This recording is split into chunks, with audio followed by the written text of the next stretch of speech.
FM. Efisem ena yede ebrew anopa esi di onim ne fiade bia ebo no nsia epaimu ekopem no nwotwe a yesi nkonwa na yede nsem ebeboa ebusua no ebeboa efie communities ene omani nyina ede ebrew na ene soso yede efisem ebrew ene de no eyesronko kakra eye away from relationship any marriage but efie ensem ena ye beka ensem a etimidi wene ebre ebusua ensem etimi bo ekro eme say nansen obi sende yen pure eye report minim se wutie bia na wo ka se okoje yayarehwe okoso okoje yayarehwe obafie no ode yare foforo ede bae na obusa se ekwan bi wo ewo ho a ewo se offer na onya anuyie onya empata ana se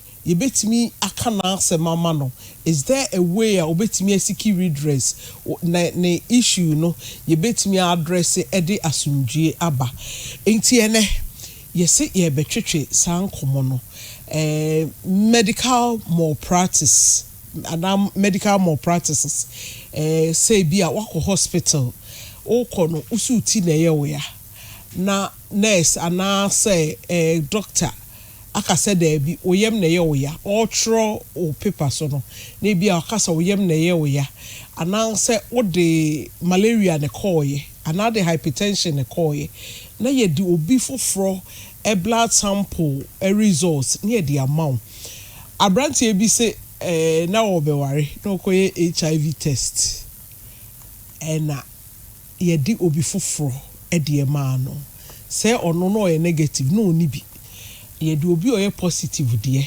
e de ma no na omo first names no na ya de kro na omo nyina ye Steven ni ye de Steven foforo bi de e ma no vatem so omo cancel no before obete elected I know say before omo the results no be ma no omo friend no e cancel no say it's not the end of the world ni ade actually na okodru fi a ogada courage say obete results na no hu say enya ne dia e obi foforo de ene dia ma no into a cycle medical facility no omo apologize say na no kra no swapping the results no che say nipa kra onim se onya bi na afa ye be friend say wanya bi no obi so say cancer or say no so say command wrong misdiagnosis wrong diagnosis and na ye de man no na ye ni se nyankopon apal no so asum nyame ne ade nyina no tese nyame ama yare sei aba abeto no months later ena ohun say ono ni obi de edi exchange obi so say ye koye ne surgery ya mpam baby almost stitch no o man stitch baby ena eja ekru ana a hole ewo ho amana ye diabetic che say the stories we have heard no eye bebre obi kra say pharmacy okoto adru ne de adru foforo shemu e de ma no obi so ye wo no panie injection bi a ye de ma no edu obi foforo de ena akwa no che say ensam no eye bebre na normally ya na nkrofo bu o mani guso because obu feel say Ghana de sa we wo koken enkosi baabia I'm telling you say lawyer bi atu de ho asi ho ena woti adwubaku a omo hwehwe ma safo yi emmoa enti ene ye ne lawyer Kwame okay Kwame Brobe apia ena yene ne twetwe enkomo anope ewo efisem so na de wuhia bia nan say what experiences are dey bi da ubetimi ede o message afa 02409292256 02409292283 in fact there's WhatsApp line here 83 so 02409292283 na wama ya twetwe enkomo ena memfa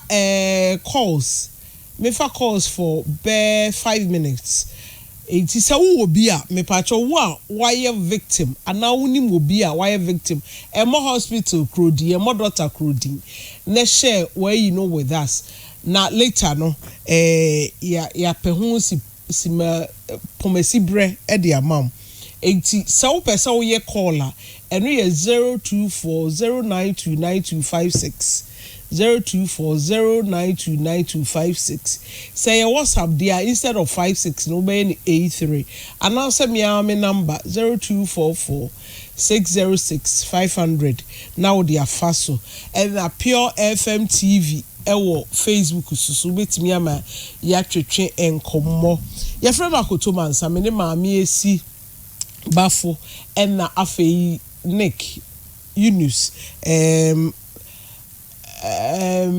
adwa nyako asiama and all the girls and I yede efisem ebrewa no pay enti so why you ready let's have a few minutes of telephone conversation 0240929256 0240929256 sekola amadia meko studio now mene Mr. Kwame Brobe up here I started a conversation no me pacho man ka say free number ya wo free boss. Hello, good morning. Hello, good morning. Morning, my.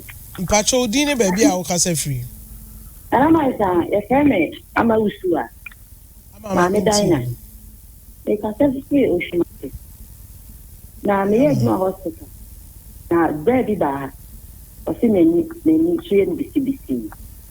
Ana doctor Chocho no ma no ne ade no koi nti ya ande na ni ha ni njo na je ten yo de besa heba fo yi wa ko jeju na manta okoye ye hwese nuro gallon ma ono me onu ya na ase ni kidney ete boy na wu hwese ju mu sesia a okọ medicine for ombi ya beto radio so ni tv so ba ko no okoye a akonya sa kidney failure na se wa wu hwese ju mu sesia the make an semester say ya ye hu ye wo enuro no ana te ko hospital na ye pressure doctors no my way na say ye hu ye wo ta so ordinary na ni shey mbisi akonya kidney failure say we wish free ni say ma ya mo me hwe hu ye wo ta de wow okay me da say yes obi akọ the all trade the em say jama hospital ye advert TV so dey say cruise ibia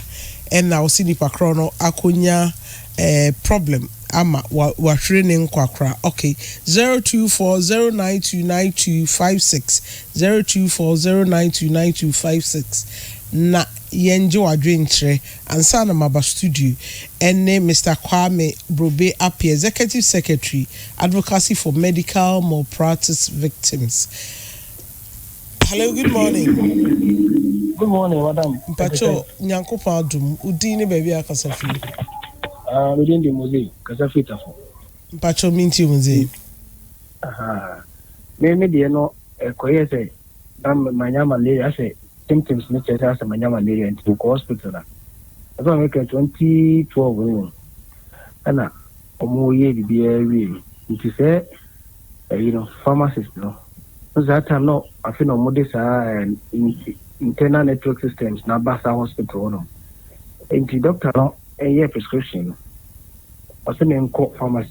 Enti say direct. Now I don't know what happened there.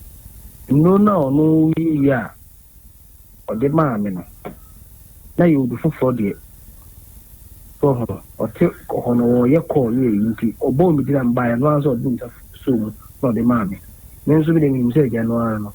Na we kofi am okono moye afi fi won mu kuna bi ade bia le yemilo no le de mark kumi me bia ne mu dine afi me no mu ndo ni wi no eni sem bia me dia de ne bia milo no mu ko bia na enti me call different hospital be I think 2013 na doctor no ka tell me say wrong medication bi na assistant the internal system you can say biome how is it here change the album and the mix me who be corner and I'm the missing the chance ya little be ones and then you now because we not in town hospital. That time I'm calling.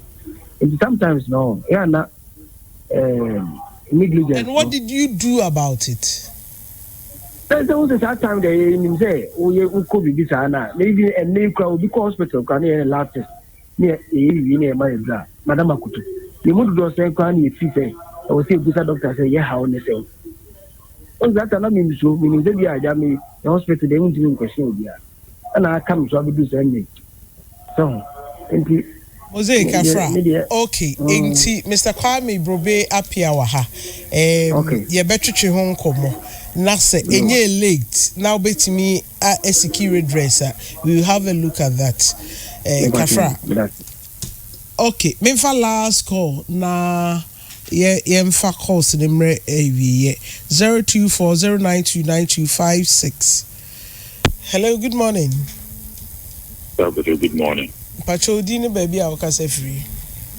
Solomon de blessing. Solomon mamintie. That's it. Dan komo we and odabmani ajo ho. Na obekaya and komo we media apply for da. I'm a fair doctor. Kwa medical craft doctor Sampini ma ibubu sam komo we. Oko hospital. Me anga my experience bi da. Enye se me anya modema bet. Because hospital bi. Let's be the by the corner coils. And she, that she may ban a villain, ya may for dear Bruno. Anna, pharmacy, let us ye ready. Me do dear Drew. I'm a mammy. In fact, or can't some young shimmy. I'm say, ma'am, until I'm besides, and they say now, we do dear Drew, I'm a mammy, you know. A bad day, my men. Much more could be said during the one I said, Friday, I'm a man. But I, there were a number of us, the friend. So what is it? My normal friend now, or what could move there do? That also be on me, I got more pirate. Oh, who are so? It could share yes, it's a good to some of the times you. Maybe. Now, men can you at the yard or pressure now, of course, but a good man on. I could do and just hanging out you. I could was in the to me bring the no charge it. And some of they come back. I mean, I can say, a do a new person on them. Show who we are. That also means that I am more for costume. One idea, of course, with the man, next maybe the injection warning. Means I left and done it. And they were free. It's like to me, how you say, and no from hospital. Nurses in the family, almost Casado. A human no more, and it seems like nothing or more so. And Comodio Abontini into attention over for friends, a big train. No mistake, more will get to another day in the class away. No, you're not for a blue, near the Naya for. And they, young pardon, it's a good while Ghana had president. Unen Casa. Na and a Montubia was some dominated from us, necessary doctors and the pharmacist. Or more young man Montubia, a deal how near my near Bay hospital. Or Musho, no, as if you were also a more.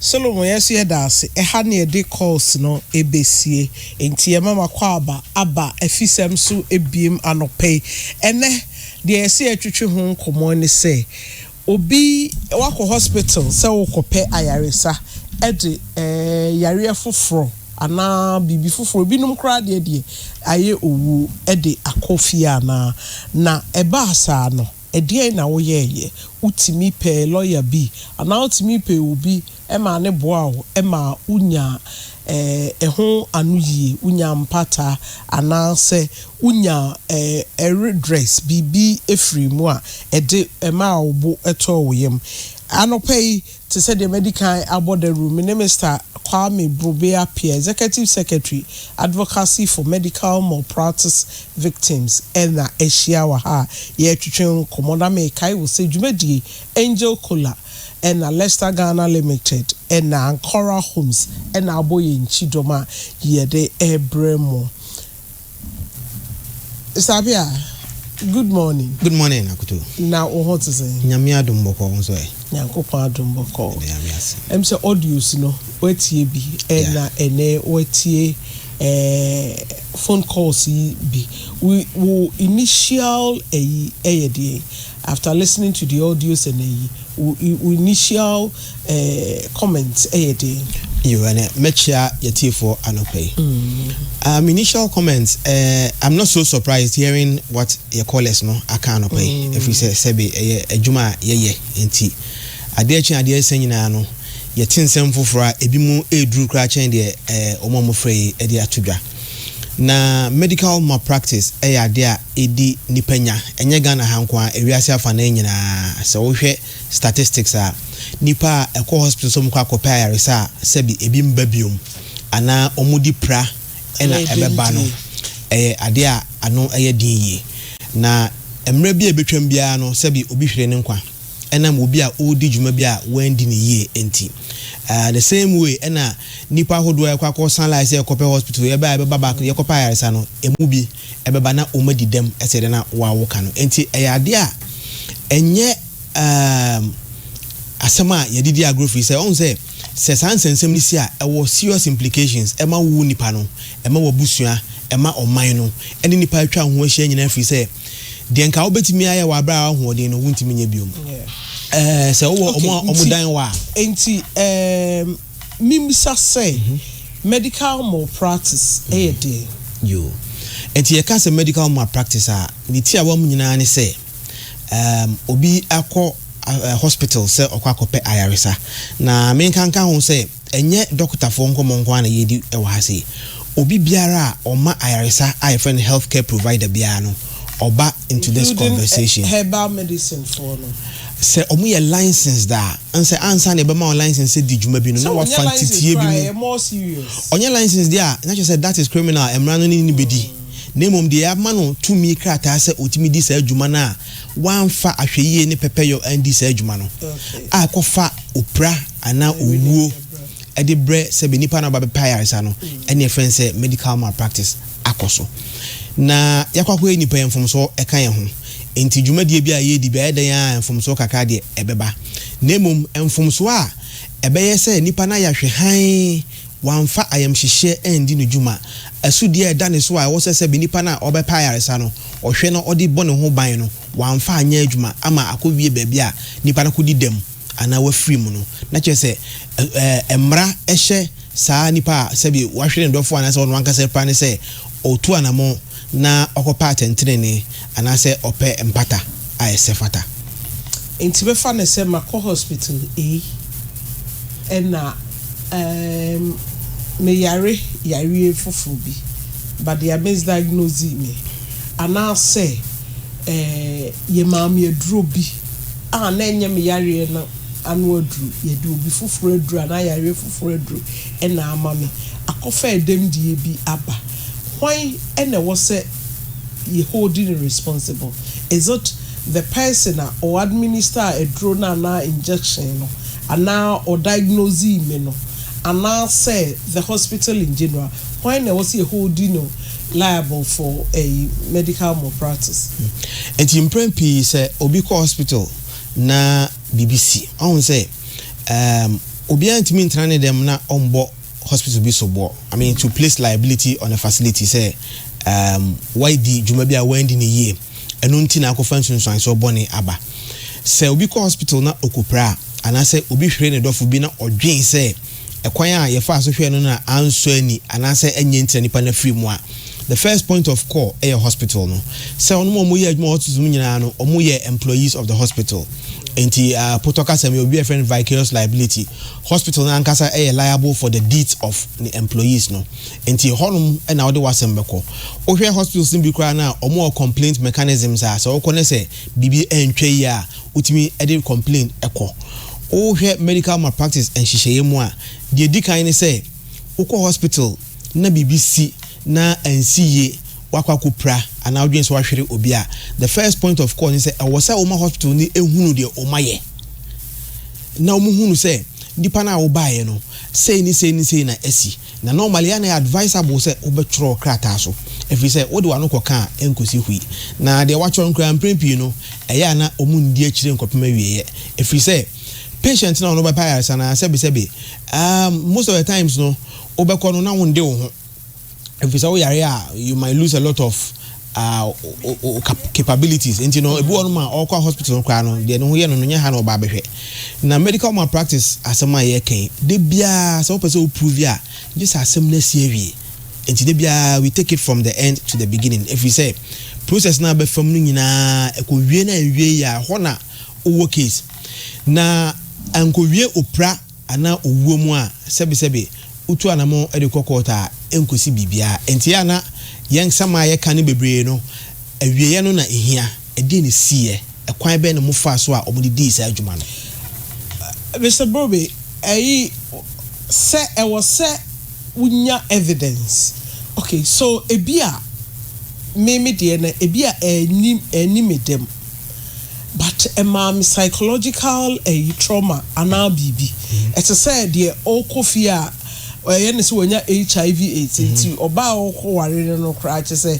na where the no feel say it's in limbo ana bibi say na enye ne results na you be for results share for the period na yene se ono na enya HIV no and they will go through no and no ontimi insecure dress because yen sheda any evidence bia or say yen what he went through no enye a tangible enti enu ti ontimi insecure dress ana obetime insecure dress okay enu nti na ye work clinical psychologist e wo ho on say o hwe healthcare structure na egum afanu bebre obia adwumadi a odi bia no e ho nhyehyɛ wo ho ye friends protocols a ye fa so edidi dwuma na saa protocols na obi breach bia ekofa saa ensem we ba say breach esi na ekofa opra ana amane ba ho na ensem we ba nti say obi akọ hospital say den ka wo kan na psychologically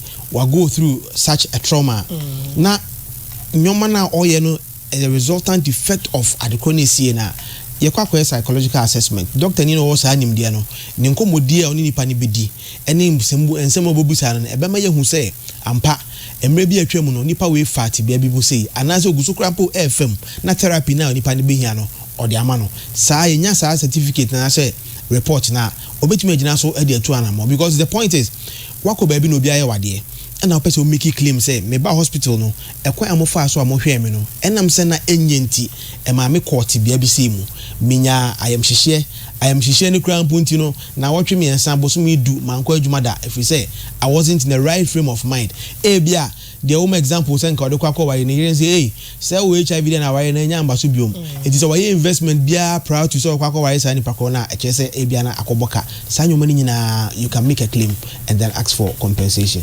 Are there timelines? Yes, there are. Ebia media ni 5 years ago. I late semi security redress. Yeah, and Ghana has say opesa the action be a court in negligence and manager say ada asem ni besi ekopem the third year. 3 years. Okay. And he say a past 3 years no ho a statute bad. Won't mean sorry say okwa samai biom.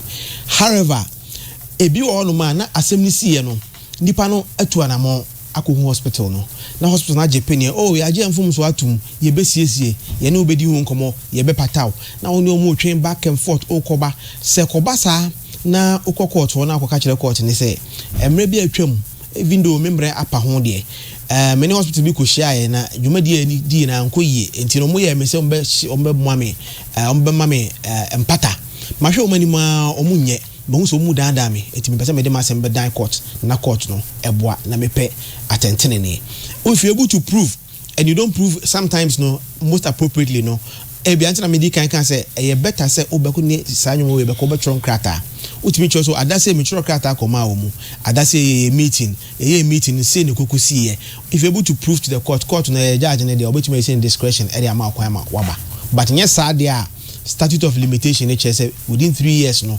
action bia will be an obetim diaba and the reason also so say maba hospital na maba be di dem na me de akotena fia onso obi onu ma opra e wo hospital A na ode akọ B na B for na compound opra ne kakra na ode akọ C na C for nti bedru emre bi no na ekwan a ofa lawyer for be ka cho say the chain of causation are broken ekwan a obefa so ma ade na opesa o kan ho asem na no interventions be bra ba mu ama okoka enye yi ebi okra no so a said na college ni bi kana ade ni effect ni manifest immediately it is and then I'm about hospital and yakwa medro and the drone is such that it can cause an organ failure and that's a bit more cause damage to any of the organs and then it's hunu me come anim no and me hunu say oh send me feel this way na sa na me feel no e dey na e kofa bae ansa na yakoye chi akwa koye hwehwemu enti ubekọ hospital be wie no bi wọ hospital yankrata be ma na ato atwene baabi receipt bi na ubekọ to aduro bi na be ma na ato atwene baabi nti sa time me duru no ma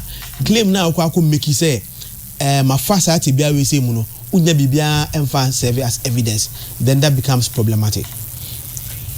Enti te said the okay ebi a ekire na me hu ye abrant ebi a no a footballer kra ya obahama sports for no eboa na pesika mana koye surgery so oko hospital and a wrong medication I must say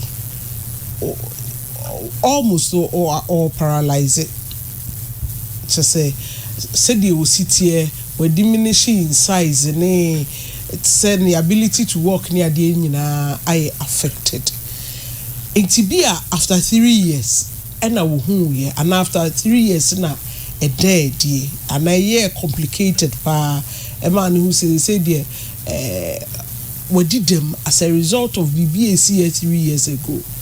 So yet think I say oh I feel na wo hununti and the bit me I home baby.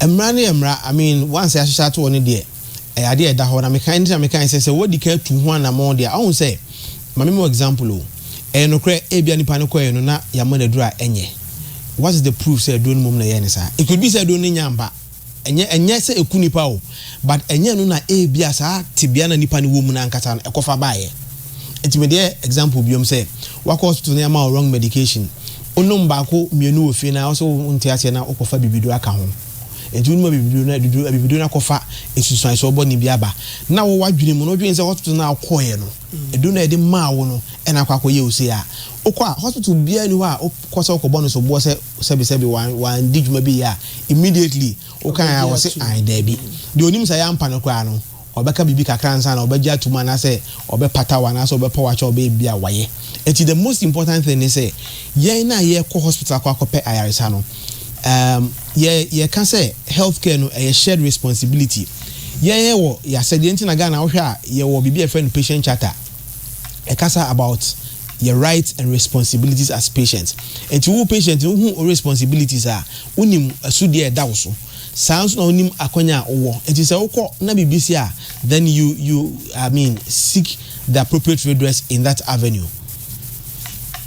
Okay, wasugusu a utie pure 95.7 FM jumedie no efisem na ene yesi e discuss medical malpractice say wako ayaresa bia anase baby a even you to nro baby a wokoje ayaresa na emu free ho akono na wo de yare foforo ene koye because obi anye na djuma yie eno ehun komo ena ye twetwe anopai na me kai will say Ancora Homes is a wope baby atna ama wasumwadwo na no obusua monya the luxury you deserve more privacy any serene environment there na any Kumasi's latest gated community IPT junction esu yeboa 5 minutes drive from Kumasi airport prepare the first airport let's say Ancora Homes wo ho fefefe yesisi adan ne egu ho na mum so anka ho ntem a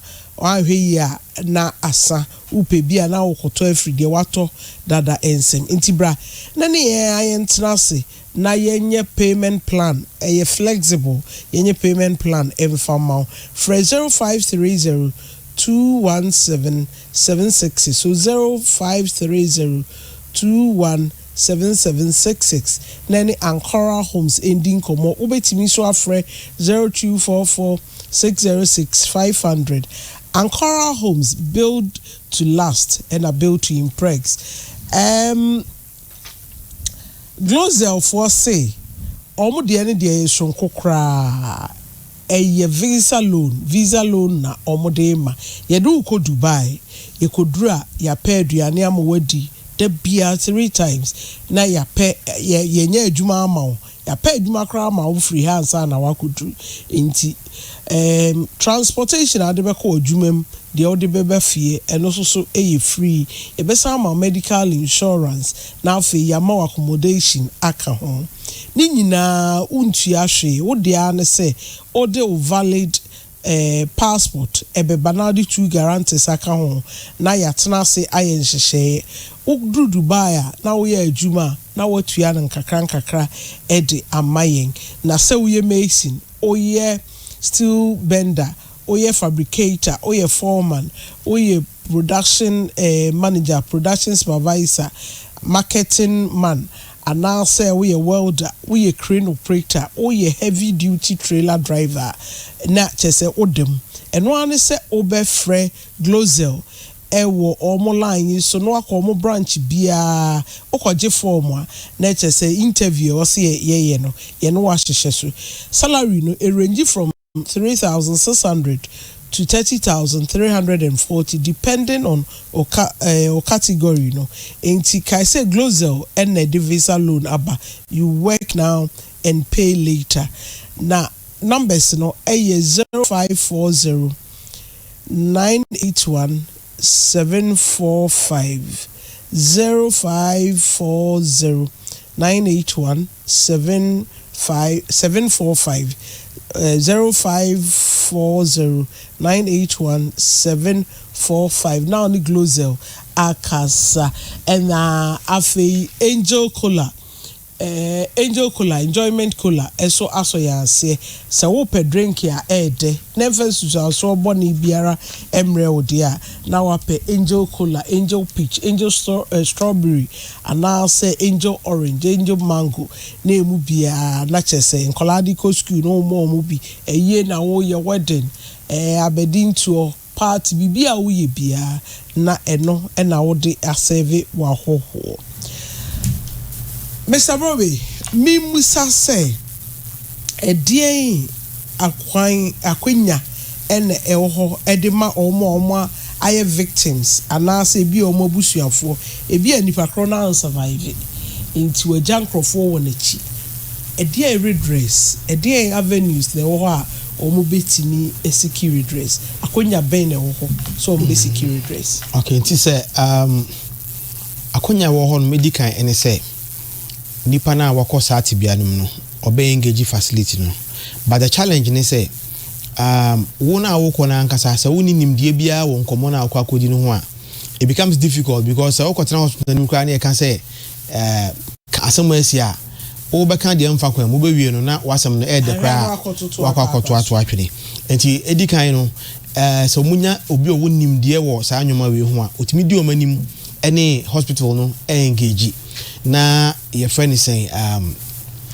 baby also mudi ye to no omudi ye to ebi onu ma hospital na nkasa omu ye nipa no mutimi kasa o ya je atum enti eno no one will say you've been fairly compensated apart from that no wakwa trans awie no how much compensation is adequate there be how much compensation is adequate me kai say ye adwuma ko ne ekodi adwuma bi ma akra ketua bi a ye wo no hospital bi mu na ye wo no na we be friend hypothermia ne omunti ontimi regulate the temperature ne ye enti na omu pese omu mano omu de mevan say we can drip esi ne nsa so enti nipa na okọ fixe ade no ma no wa anye ne ye e na akra ne nsa no e pro na ye kotwa ne nsa no okọ hospital for so mo 4,000 Ghana cedis na 4,000 na de ko man ma me no ono ode okoche na artificial prosthetic scribe cost say enti esa obekọ no wonam so nim hu nim dia nti no na akwakọ ese bibi kakra bi kukura ma ogufuta ne ho na akọ a enkoboa okwan bia so nti one of the options they say on engagement ebesi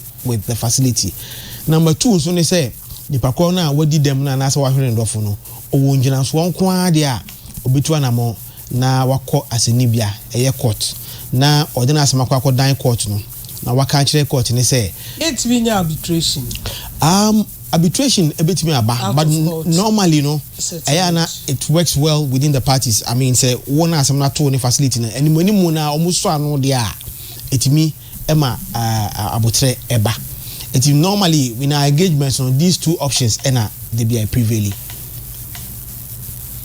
Oh, okay. Dr. Fifi actually say good morning to you. ɛna adake so ne lawyer Alfred Jima ne na now say Jima esi omuti okay jomu na so ai wasugusu a wutie efisem enche beko WhatsApp so me twa news adoma mama be fixe WhatsApp na man ye beko website friends WhatsApp so na ya twetwe enkomo kakra website friends WhatsApp ne so social media enkomo na ye kakra ye beko so enti me musa me second a point to say maba menya my falling a victim to a malpractice ebia na minim de oye ebia nurse no minim nurse kra ode ade ne wo me ana minim de ode aduru ne maame do I need a name obi se okọ baabi ese ono kro hu nipa kro nche ntino na asem ne nsisi so eno is it an excuse say ma hu de or administer injection no and also mama pills ne no yinti no ma asem ne doesn't hold doesn't matter, not necessarily. Reason is that the hospital is a place of record. Nipa kro no ka the facility the ho ana so it depends on the nature of adekona outcome wasem no sometimes no you realize medical negligence and malpractice it imputes criminality looking at how our sequence and money for so who we no now go back to a patient charter now you realize yes so your patient now call hospital you are entitled to know the name of your caregiver and can a papa mu no I was saying sebi mo me hospital no obi a name tag so that you can be easily identified. Well, you can still ask, but the challenge is, you see, most of the people go to the hospital in a very bad state. Obekono na adwene why disoriented kakra on the Ghana no, and I mean generally, nipa bebre tena fie che ansa na akọ hospital. Enti obekọ akodu na condition ode kono, ano nya wana akọ hi obi din.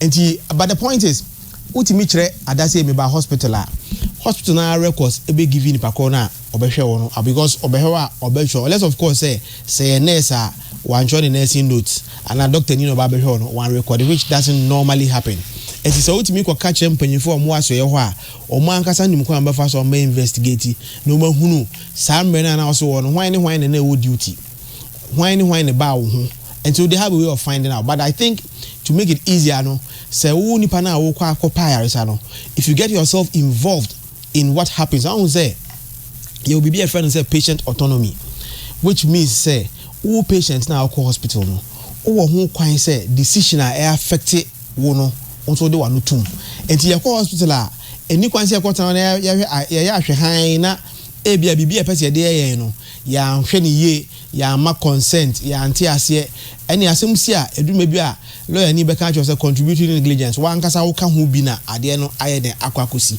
enti wen hu ni pakro ni din a ekwan bia so no otimi busa na ade ba ko ha adwen ni say Ghana ye hospital yisuro omo maya salon. I mean most of the times no patient no kwa usuro doctor usuro nurse obese me ko kan obetia me o de kan otia wa say wonya dance die say wakoka asem mama obi akoka bibia say be emfata enti no you are entitled to know the names of our caregivers so that if there's any need to come up with any matter we can be able to identify the pakona sebe odi ejuma bia wandi ni enu obi say Akosia Montana say the topic is reviving dead wounds but God will see us through. Akosia dey in see and untimi nken.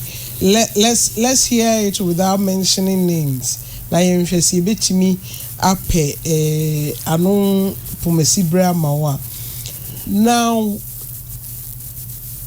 I was say amanfo yehu yen rights. Any responsibilities na eno na be me ehu say so bi ye bibia na chese utieti ayefa ahodie so without knowing your rights and responsibilities ye hu mpo say obi action bi anan action bi ene die mbedru ebia baby a yedru ya yehia emoa no enti edie na wo say yehu as patients aye hospital what are your rights? I was you na ɛdeɛ nso na wɔsɛ yɛn a nso yɛyɛ wɔka sɛ ɛyɛ shared responsibility nti yɛnyɛ deɛ as patients no ɛyɛ deɛ so yɛnyɛ deɛ as patients primarily ɛne sɛ wobɛkɔ hospital na yɛbɛma wo nhyehyɛeɛ yɛama wo aduro yɛse kɔnom wokɔduu fie woanom sɛ de si twerɛ ma wo sɛ fa nom no woandi so it is a problem ba wo ankasa no responsibility of taking good care of yourself no what happening baby how do you go back and blame somebody when it's a situation na ebetimi hu so nipa de kan say onye no e na wanye wa hospital emprepi obehe obi si me the hospital hankwa na me ko de bia okọ no de open no ne nsanka but o say ha na me ko obia ni Ghana ya churu ndi abo hospital ba ko ho maybe you just go for purpose of proximity say aha ben but if okọ na wunya de ohwe a you have every right to step out and then look for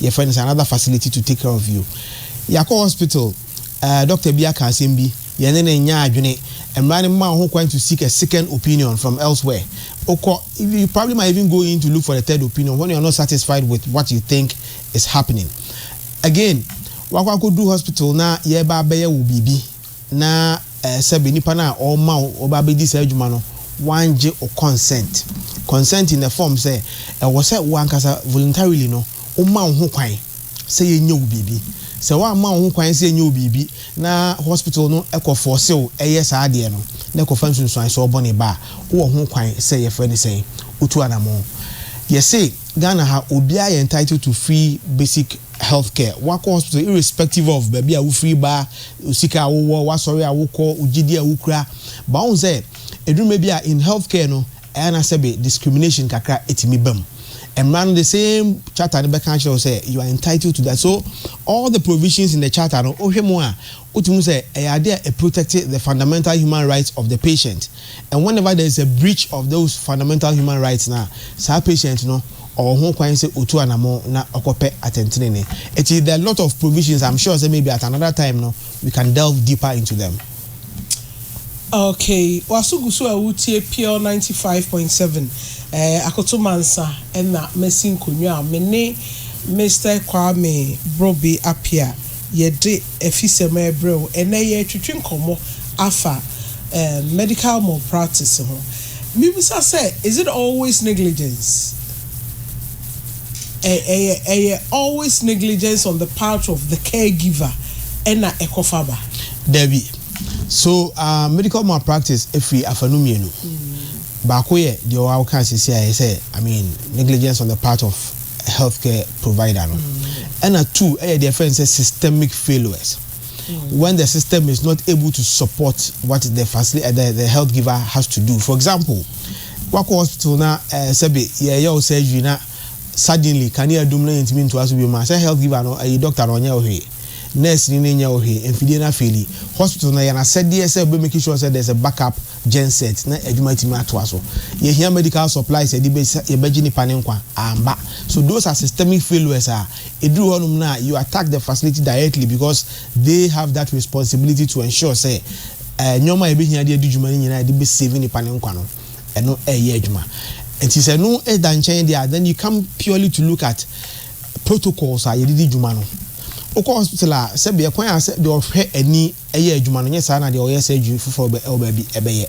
de ohwe esen ne dwumadi edan so de ohwehwe moja mu ne dwumadi edan so I heard na wo kan say obi akọ hospital o makofa obi your friend is saying results e de akwa no ama e bia based on that one kwa no yamani pakoni treatment sebe akofa amane aba so when you go to the area of the biomedical scientists I mean laboratory works now a lot of errors happen ebi the kind mislabeling ebi onuma emoja no cry it me the fra we dey so we no label no wrongly ebi or sample na nkasa kra anyara it me mani say so all those areas no and some the bar and abako hwehwem ahwe protocols na yedidi djuma no then you realize say he fan na omo breach protocol na akofa sa information na ba enti egu afanu mienu enye de bia na health care giver no edu maybe so a facility na nkasa no systems no enye adwuma enti no akofa sa problems ne ba. Okay, enti be person oni yen share one kasa cases, some of the cases are handled and did they get the need in Ghana? Yeah, ampa say asem tu bisa unya redress ampa ebe man na dakuma atoniyem. It's happening because so people say ensema ye kan enye Ghana ense Ghana ultimi nya anu yie. I didn't sound to me anu yie. Ensema ye kan no. Debi. Ghana de nkosi hwe. Eye adwuma pa hwe. Ye adwuma ko ye ho. Ye started say ye di adwuma we say. Nipa bebre kasa che ye say oh we enye adwuma Ghana ha. And if you're not careful, quite how Bambu Free say, you're so used to that system where your hospital na bibi ekosia, you see mfama nyame. Because the question is say, nipa wo wi enti wo koka no ho asem onyane biom. Okoka no emfa bibia ma meka ho emma busua no. But the reason why we are doing this ne say it provides an avenue for reforms because you see one kan ho asem amfa antudwa nipa no now ye fans akoto nipa o da busua mo hwe busua ni nyina o cost laba na obi a ye dwin say wakwakosua de wonim dia o de boni pa no ho ban ama no ahoden ne nkwaje no ono mom na okwakopra no ekwan bebre wo so a obefa so a obepa atentene ne enti ye adwuma pa ye yankasa kra ye adwuma ko ye di dwuma yi ya kokota ye di nkunim bebre e wo cases so ebi won so a enkofo de abetu anim a ye kɔ ne yetu ho anamo a hospital no etimi gitum na omusiesie etimi de minim say ye adwuma sade emrasem bia ye adwuma oba bia no sa na medical malpractice so adwuma ye adwuma nemom de ehia kese ne say wo patient na wo wakobo nkuro no wasem a wo kan ebesisi so if you say enye so easy so sorry ya no akogina ba bi say okobo obi so bo say wa yemfom so enye easy sa enti o say wo ankasa information facts now the ban accurate investigations are being announced but point you to the fact say hospital no has duly been negligent and then they all the court ni hwehwem na ultimately what you see incredible evidence between say then nkudimdie baba. I'm reading a story via a hospital 37 military hospital negligence ma ababa obi o free mo no na ye ma ni kunu ene ne papa ye ma omu 400,000 ene 50,000 for damages of mental distress and ade it's really happening in Ghana say ubenya redress baby just last week yeah got Kumasia last week obia okowo baby omo mana ayaresa omo gina won o man hwe ni ye ema ne ba no kunya condition be friend cerebral palsy on say be akwara say na confuse we bosom ba ne sa okonya Kumasia ya am court ye mo musika 4 million cedis but unfortunately 4 million it's about 40 billion cedis. No, I mean say but unfortunately in such cases you know a dem DNA you know it might not be able to do anything that much though but then the point is at least to serve as a deterrent especially because if a facility should cough up that money in the course of the treatment no but are they able to pay? Oh, definitely. Let's say Oko court near your man judgment there. Oh, can be brave for our enforce. What me and to any panel Japan be as work of Akoton there at Oka. And you may dream say, the young dream say, Enkusi she enye ye no. And no na had the and no na was say as a journey. Na ye two and more because you see, I tell people every day say, Ada assassin will be told no. Yamfa ho say wo ankasa we health worker and I say I mean ye cases ma say be doctor for almost omo yonko doctor for edi omo dem. Oh yeah we are handling cases like that. Doctor ni no hospital no ono yonko doctor oba be hwe no we proud now say be unam na akoyare tu ba bia e bedu time abeka say many nipa so be wu na wawu. I think it's a collective thing I also ye nyina ye kan ya adwene. I think it's so say obi o ho a unim say draw we me no ko atem for bibia because a dra a jinkrofo min kasa sabi enye dru papa a dra a jinkrofo e man krofo omunya malaria omutisi ba me anasa omo a minimum mabusuafo omo afa bi no enwieye ama omo enti se me yare na dro bi ho na de mamia to say diclofenac me pet diclofenac me no it you prescribe mamia e ho na make a tell say me wo this problem into sesane mami but ebinum nim obi also so offer doctor no na waje So we should be able to tell them, say, yare way dear, enemy, draw way dear, enemy honey, and now say, automatic the option as but it's quite difficult. You see, young fans say, Mammy Bia, Kaya Bio, Ejum, na or na why na or only like Clufinagby, only when you cry or you're educated into a drone, it's because we don't take healthcare personal. I don't know what to say. It will surprise you, say. And when you basic things we all you ask them and they fumble. They have no idea. And you know, me my dream money Juma ye this is no. What is important is the advocacy like we are doing now to give people that hope and then the strength to talk against medical malpractice, because one can want someone in chada. And all can want some crano and to mean completely that we can minimize it, because a BCCC I can say you Dr. Be abandon the post next living co baby or so or be maybe a won't mean or struggle but onka. There's a thin line between life and death. And your chances of dying in the hospital no are so slim. In a split second you can go. Now that critical moment, you know, nipa na ujina wenim no on a better say better apart from Yankopon to me nipa na ujina wenim no and a better say better na ubevu. It is a critical conversation I have always said this as far walking say the chances of you surviving any you passing out. I have heard a lot of stories. A young nurse be no a very hard working and na all quite ye suyan kwan so no nim drive ye no train the colleagues now or new plan station or mama and or yes o tu ne car no be kakra then fancy ho baby so kunya accident na car ni sama so te koto enwram nti e kire asa no bi eko ho no e che se na nima ho ne ade ye de ne ba the same facility o ye adwuma no o ma hunu nti sabe no mo yo mo ade they were attending to other stuff actually o mo ye say o mo run ho no mo ne ID card o di no so oh this person e yo no now to be for American go be di any ade. We lost the guy because he attended to him in term. A doctor also told me so see lady be no da ho and at the time a term also be you know I can't back on him and I say also attended to some private business into your call. It was all corner. Not lady did a ho. Was again the warfare. It's me no. If you crowd that you may not worry. And I'll share again. Nature say, dear Nanka drew no. Say, Yankupon a can a coma, sir, and or child and equal hair girl na. And ka girl no a bit to be a loose in life. Yeah, Dr. Sribo has told the story on a pure FM ha.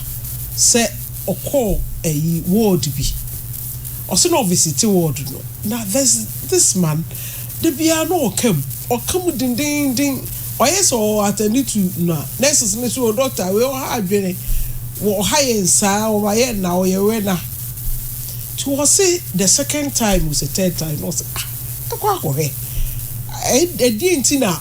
Papa paid you or better I say, or hard. Say a channel catheter, is that how it's yeah. And I say ye. So he's in pain. He's in serious pain. It was so no ordinary say threat nasi and no share gloves na or hey let us adie no ama nasi o kra ho no sa show hache and na was say o true ye o say say hu mi bi papa no egu ye no to say he was so relieved adena ye no for over a week and no bia pay attention because o mfi so hard ne keke no say pass a free say be the baby mu ba ye. And so, it depends on the whole cotton. One say ye, just a wakunya issue. Me ye skin grafting, 2013. Many gentlemen akolabi, be 14 years. Now that a baby a media so. Now was saying komukai could be akolane dear so. O men be the dear no essay. I the grass nyankopon pa. Akotomansa body awadi baby odo de ye akola onim hwe ne de anye yi and ebetimi atu obi a yeah enti I was say ye ma ye ni da ho and healthcare givers no, especially nurses no. Yes, say be any na nurse awon. Just say the na Solomon eke. Nurse be gina phone so no attend it to you. Me ni obi any problem of private facility visa. Me so onya ni call ni wi ansana wa hwe me. Because of person finding me vein emma me infusion. But all phone so it had no the war baby basa basa. Na dwuni ni dey say and me say the bufu ye e dey call ni pa actually and another person ebe mami. So you see some of the times, like we always complain on radio and television, TV, it's, I mean, it's a bad thing to do ethically and professionally. But there a woman is say, "Sani TV no heno, ankwan go prawa, waheni TV kono baby." But there also say, "I was saying administrative sanctions." Say within the system or within the institution, you know, if such complaints come before the management of such institutions are, because it has a potential to create, I mean, situations are mumpeno. And was say putting administrative measures are a bit but unfortunately some of them might overlook it, and you might not blame them entirely if we say they are also overwhelmed. Oshe Ghana Hanum, I mean, Odienfa doctor to patient ratio is serious.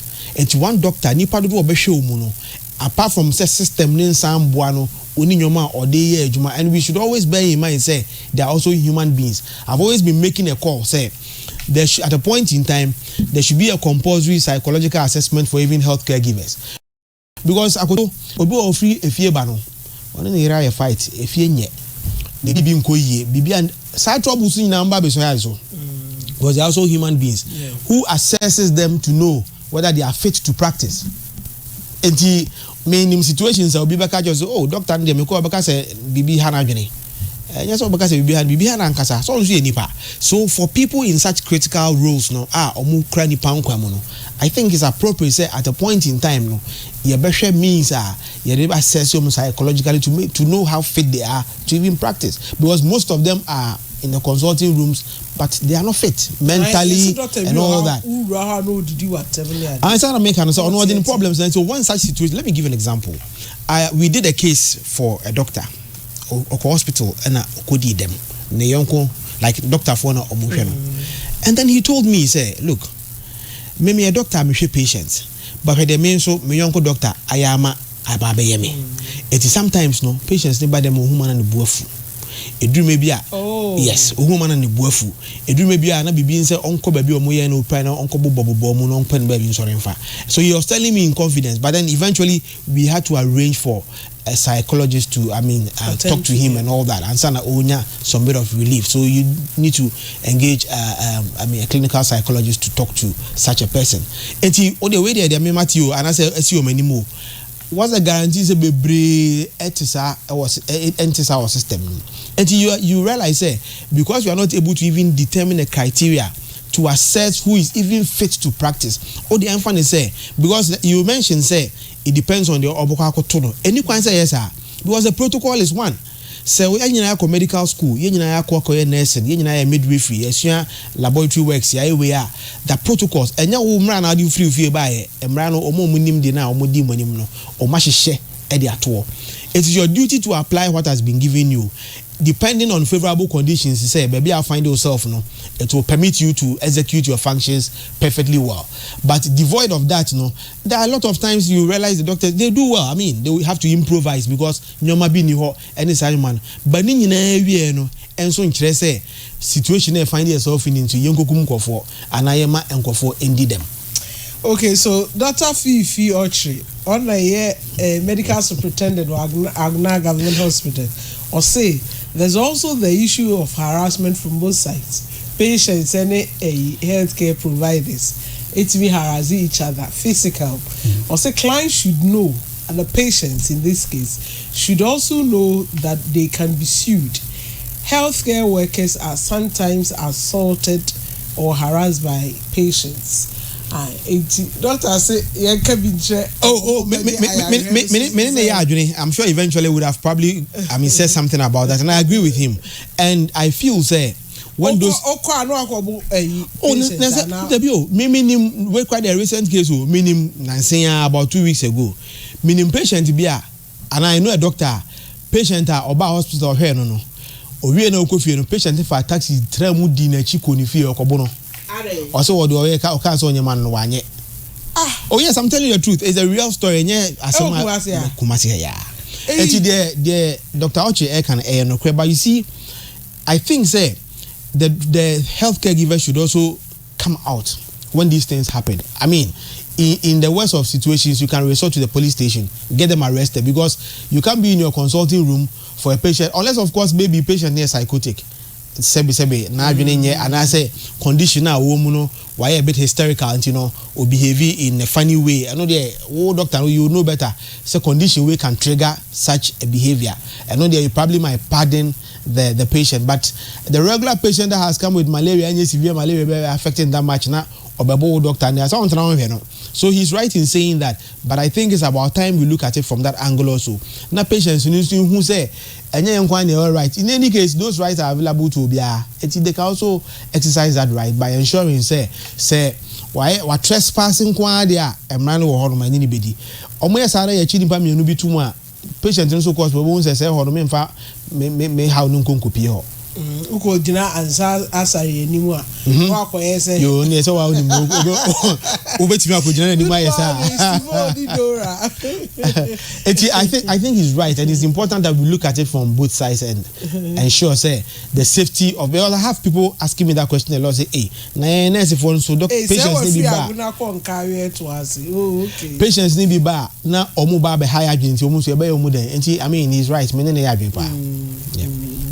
Okay, I am enjoying the show. The feedback not to say encrofo eniaje ena na encrofo nim say omo betimi security dress.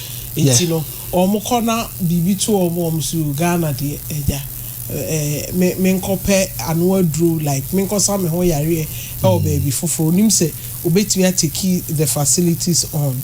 Okay, nti Mene Mr. Kwame Brobe Apia, Executive Secretary, Advocacy for Medical Malpractice Victims, Ena Chuchin Komo. I think say enka me say beautiful lines in the na encrofo more questions any or more experiences no nanka or more any share 80 mena me ho emra na yemetwa so ewo studio asugu so awutie efisem pure 95.7 FM na me kai will say quick credit to say omo ye bills micro credit quick credit omo dane omo ye bills micro credit enti kwahwehwe bills na wafre omo 0596 920 833 0596 920-833 na se wo pay loan oya aban adwuma oya nkrakra adwuma na wo pay loan wo pay bosia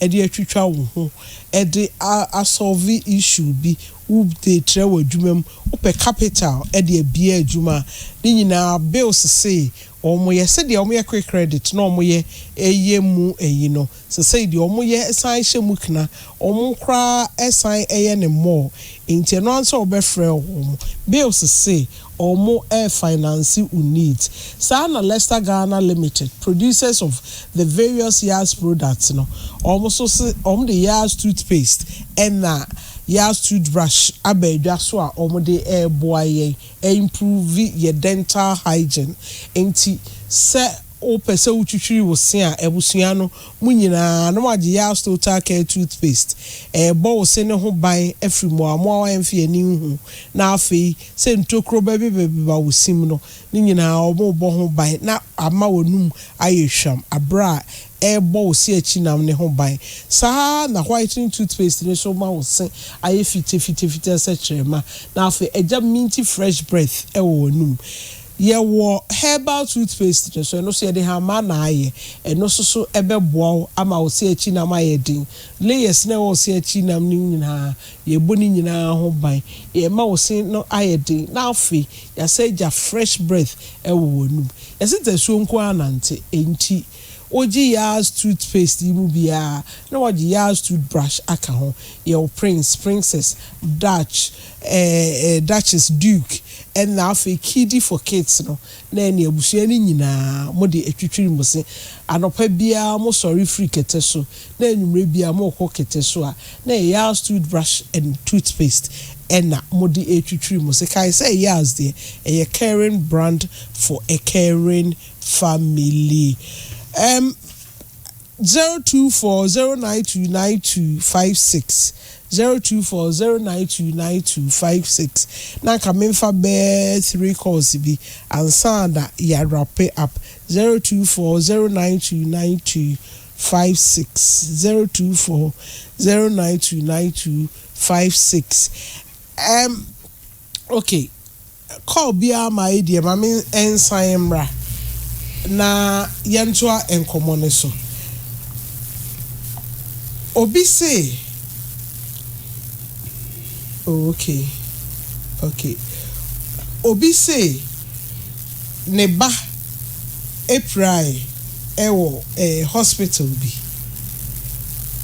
okọ hospital ho na o okopayarisa no neba sleepy ewo hospital ho ena o pahwe eno ane so mo dress wound no e ma akola no na o hwe ni mu say o mo be man compensation bi but o koye hospital ne si do mbetwi aya ne say o mo be hwe ama sebe akola no ipra no praye no akọ o se obisa no eno so obetimi ya security dress ana hospital ho we dey nyase ehwe no no ya ba okoje health care no ene ho okuprai enti obetimi siki redress ye obi be friend say occupiers liability enti wo na premises no eya odi ano nipa wa ma ne ho kwan se ombram or license se ombram be di djuma bi obana obepra eya wasodie enti obetimi asaman omu I mean ebi won mana injury no enye bibi kakraka bia omo pese omo ne kan ho asem but ideally a little compensation wouldn't have been bad but so person otu wan amon kwan dia otimi kan asem ye na otimi prove say unfortunately you say 4 years ago oh no under this way they enye started bad okay enti ukọ facility bi na say ukonya problem bi a wo back your FMA ena because nsuo gu baabi ena wabeti ahwe eno no ye live I some about except me ye case bi ma obi a okọ hospital bi okọ no mde no kwetena wheelchair mu na wheelchair na tete dada apro ena ekotwa no ena oprai enti esama hospital no enti a hospital apart from negligence obi kwa also sometimes on na big hospital ba bia empa bia amunyu bi mom de sikwan num ne kwan na eketua bi ukwa ne kupraw all those issues are say obi ba na obedi dem kwa de a emfa ho ni say enye say upraw abra oja it's part of the process because when man create a congenial environment and money pan enye safe for agofo no usage a all bit metu ho anamo mpacho emso obi aba ahomane so yentie no hello good morning. Hello, good morning. Bacho, udini baby akase free. Me the Kobe, me kase free Techumai. Kobe ba minti o. What's a program I am discussion ya me ya my susa.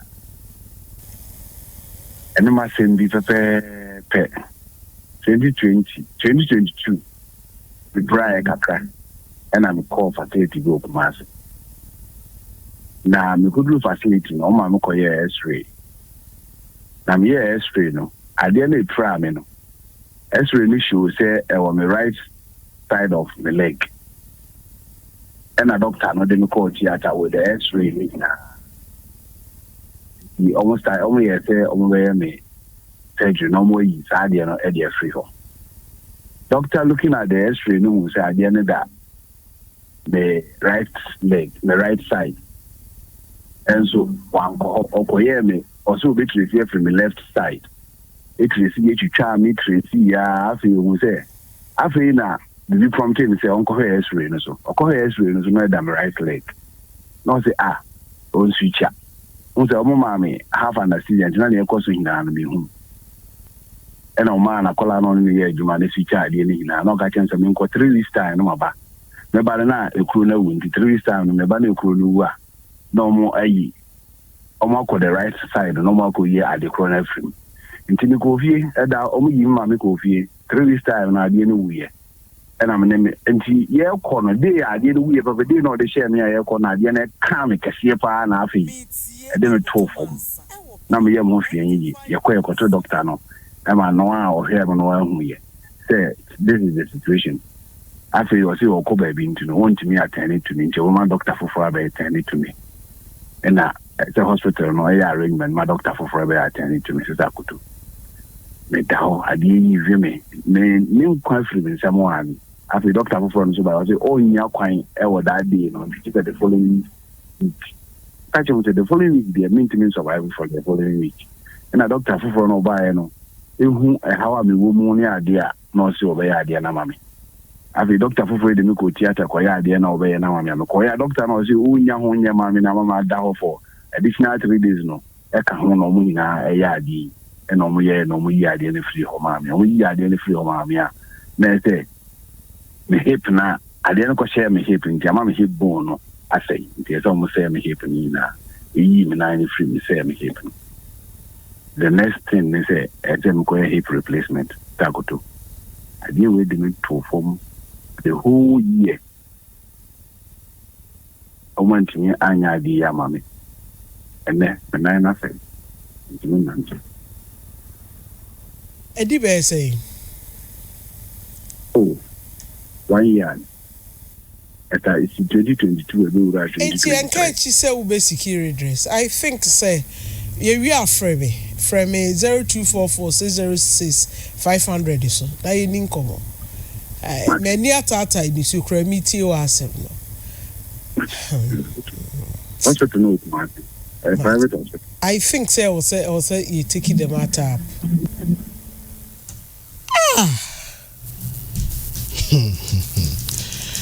It's pathetic, and I mean a lot is happening. And some be brain, so nipa be brain, omoko amanium. Na me dreams, but fortunately, say hospitals nankasan so who how prevalent are medical malpractice issues are coming up now. The patients also they are getting enlightened, they are getting empowered, and they are rather standing up to speak against some of these issues. It's hospitals also A2 and more. For me, I keep telling people say it's in nobody's interest. Say Obinko hospital no onko prano be say me kwa Samai hospital. What do you get? And yet and now be name the air cost no say and 2 1 morning and can once a man. The people that are supposed to take care of us will also not set up. And to my dream say yeah, copires and yet necessary doctors will to be a patient at a point in time. It's a yena yasem and you'll be there. Pacho, hello.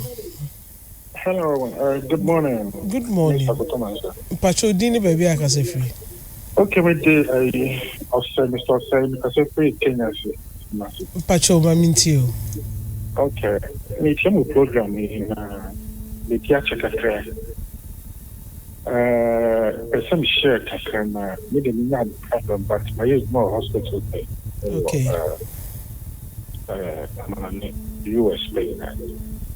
I reckon, sir, me bad Ghana no so much and patients from na kaka me say I'm saying it's time for the government they who baby because my your first is here can you try hospital no ne doctors now we are saying come the to show so also my name show dear the pouch show with your indulgence no near one in a boa some man and money because okay the nana set for the rest of his life if there's a way that a bit me see doctors no cry coming the first person I got this the my doctors you know in the other house kakra me person me kana Me da CP Mr. say yes I think say on frame me na